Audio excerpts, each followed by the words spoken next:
Oh, hello. Change is hard, especially when you're forced from your home and into the unknown due to either extreme weather events, a scarcity of resources, or those pesky men with their precious guns. And even though the Great Collapse is a runaway freight train hurtling towards us, we seem unwilling to prepare, or at the very least, mitigate it before it's too late. But really, who has the time? So since we're all just gonna let this happen, tonight, I'm gonna share with you a few of the catastrophic changes humanity will face in the coming years on this very special episode of At Home with the Anarchy Funhouse.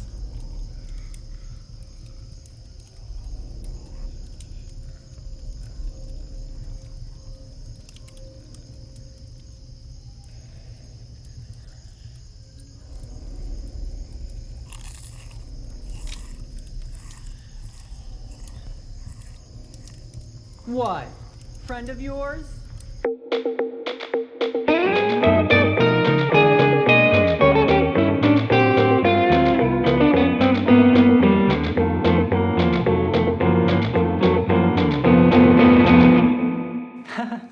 Even if by some miracle, all the nations of the world somehow went carbon neutral by 2050, as many have pledged, humanity still has to deal with the hundreds of billions of tons of carbon dioxide that's been released into the atmosphere since the middle of the 19th century, as well as the hundreds of billions of tons that will be released before that arbitrary year arrives.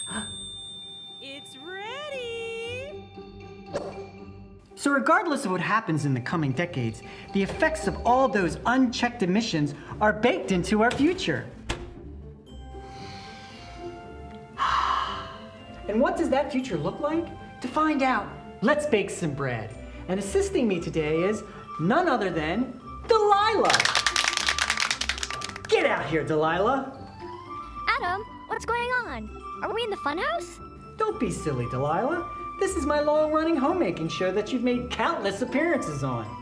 I have? I don't remember being here. Are you feeling okay? Why wouldn't I be feeling okay? Everything is peachy. Now, let's go over the ingredients that'll make up our dough of doom. Dough of doom? For this recipe, you'll need 6 cups of carbon dioxide, 1/2 cup of methane, 2 tablespoons of fluorinated greenhouse gases, 1/4 cup of intensifying conflicts over dwindling resources, and a whole stick of global climate migration. Then to proof the dough, and really make everything worse than it already will be, 1 packet of ever-amplifying positive feedback loops, added to 2 cups of warm acidic ocean water. Mix all the ingredients in a mixer, allowing the dough to knead for several minutes. Then, place the dough in a bowl lined with oil. Cover with saran wrap and allow the collapse of civilization to arrive. What? I'm joking, Delilah. Actually, it's much worse than that. Worse? Sure! And to help me explain why, we'll need to get pixelated.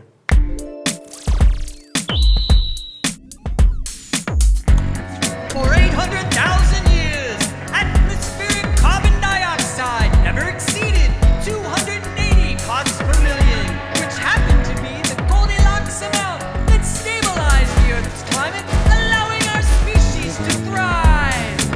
But in 2021, it surpassed 420 parts per million and continues to rise unabated. If and when we decide to cease emitting CO2, it will take tens of thousands of years for the atmosphere to return to pre-industrial levels. So as far as humanity is concerned, the radically altered climate is our future. There's no stopping it. The bread is baked, and the world as we've known it will be transformed into one that could be inhospitable to human life. That's even if we survive the imminent collapse.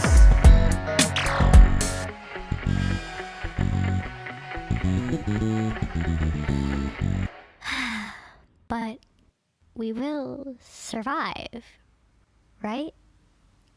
I don't know. Probably not. When we return, I'll sit down with the goddess of chaos herself, Tiamat, who will tell us all about the fun things in store for us when the peach hits the fan here on At Home with the Anarchy Funhouse. That familiar familiar feeling is washing over you again. The constant undercurrent of dread. The sense that global catastrophe might happen in your lifetime. The feeling that you might somehow bear responsibility for your species' potential extinction. It doesn't have to be that way. Idontgiveafux was developed to work with your brain's own chemistry, to soothe the screaming inside as you're forced to watch capitalism burn our world into a cinder while you feel helpless to do anything to stop it. Side effects may include continued unchecked emissions of fossil fuels, huge swaths of the planet becoming uninhabitable, billions of climate migrants facing the horrors of starvation and violence, and the total destruction of the biosphere. Ask your doctor if Idontgiveafux may be right for you, because today is no time to worry about tomorrow.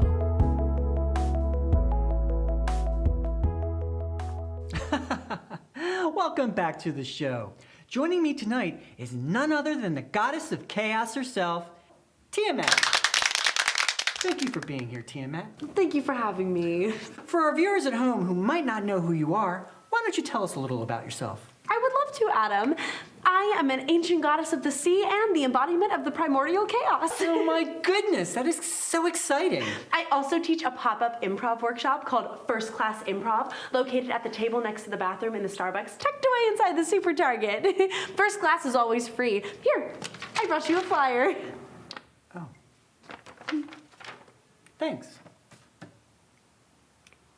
Okay, well, if you had taken a moment to glance at the flyer, you would have noticed that there's actually an intro class tonight, and I just happen to have one spot available. Well, I'm kind of doing a show here, and I'd rather be slowly lowered into a vat of acid, being bitten by swarms of fire ants from the inside out, than join an improv class. I'll keep the slot available just in case you change your mind. You do that. Now tell us, Tiamat, what exactly is your role as the goddess of chaos? Oh, well, it's simple, really. You see, I was slain by my fellow Babylonian god Marduk after a billion-year war of yes and.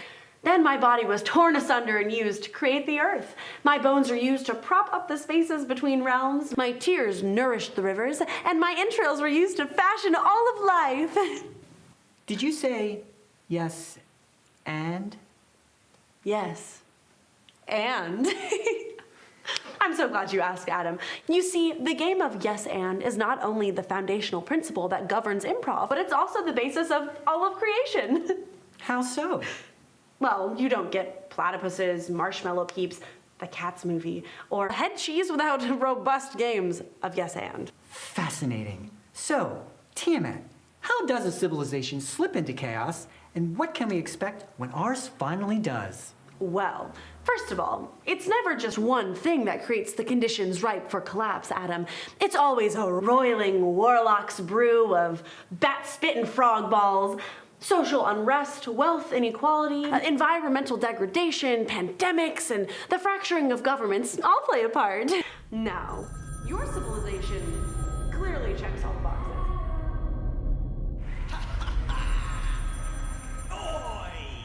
But I would say, that? Hear what? That ringing. No? Never mind. You were saying. I was saying, I think the final nail will be when hundreds of millions of human beings begin to flee their homes due to climate-related instabilities. This titanic shifting of the global population in such a short amount of time will grind food production to a halt. Power grids will fail, and all the untold masses crossing borders will render the modern nation state irrelevant. Wow.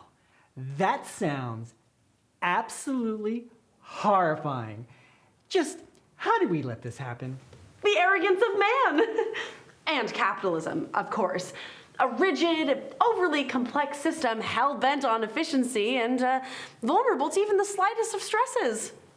And you all went and built your entire civilization upon it. We sure did, silly gooses. And since capitalism prizes profit over people, it has absolutely no incentive to do anything other than what it knows how to do. And what is that? The exploitation of the natural world. But here is where the game of yes and comes into play. Yes, the Earth's climate is changing at a rate that will dramatically change the way that human beings organize themselves. And they can use this as an opportunity to free themselves from the scourge of capitalism and build a system based on mutual aid. Well, I will definitely be looking forward to that. Tiamat, everyone. Whenever I'm trying to ignore the oncoming train of fate and pretend that everything is going to be peachy, I'll spend my time doing the most pointless activity one can do. Crafting! It's time for another segment of Crafting with Clovis. Baking things with the chunks that I find, crafting with Clovis. Hello, Clovis. What are we crafting today? Are we really doing this?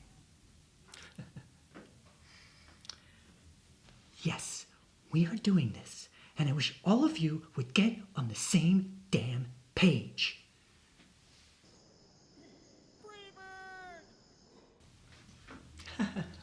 Now, would you please tell our viewers what it is we're crafting? Okay. Well, judging by the items in front of moi, toilet paper rolls, aluminium foil, googly eyes, pipe cleaner, pom-poms, and elbow macaroni. I assume we're making robot puppets. Fun! What do I do first? Cover the outside of the roll with the aluminium foil. Are we feeling a little agitated today? Nope. Everything is peachy. Ah, oui. You said the same thing to Delilah at the start of the show. There. What do I do next?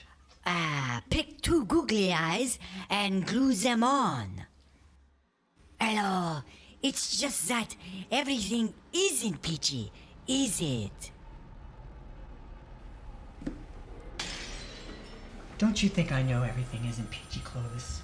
Don't you think I know just how screwed we all are? And what's worse, we seem to have collectively decided we'd rather go extinct than do the excruciatingly hard work of dismantling the global economy and rebuilding it into one that isn't actively trying to kill us. Stop! I'm not leaving! Now, Clovis, where is the finished craft so we can show our viewers what the robot puppet looks like? It's on the table behind you. Look at that. Using items that most sensible people would throw away, you can make something that is ironically more worthless than the sum of its parts. Next up, it's time to visit the man who lives under the stage.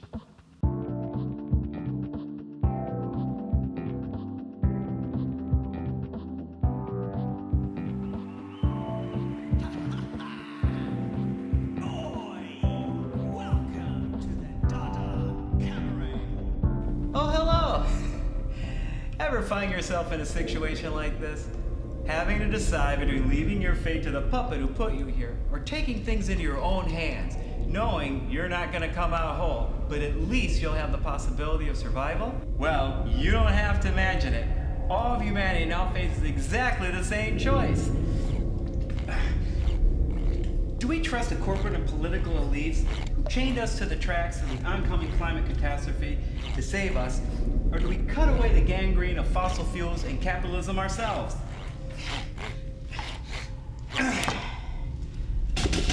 It all has to go now if we want to have a chance of seeing it through to the other side of the Great Collapse. Because the longer we wait, the less of a chance we will.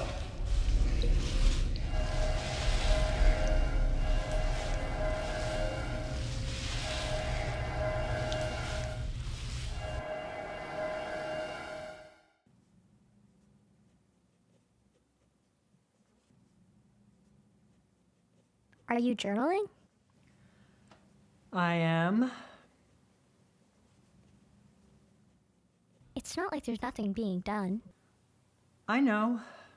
And even though the planet seems to be on course to surpass 2 degrees of warming by the 2050s, enough might have been accomplished by then to keep it from getting worse. Uh-huh.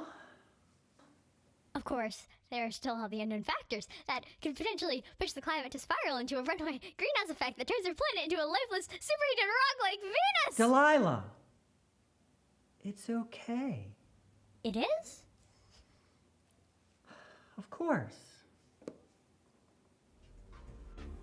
Because today is no time to worry about tomorrow.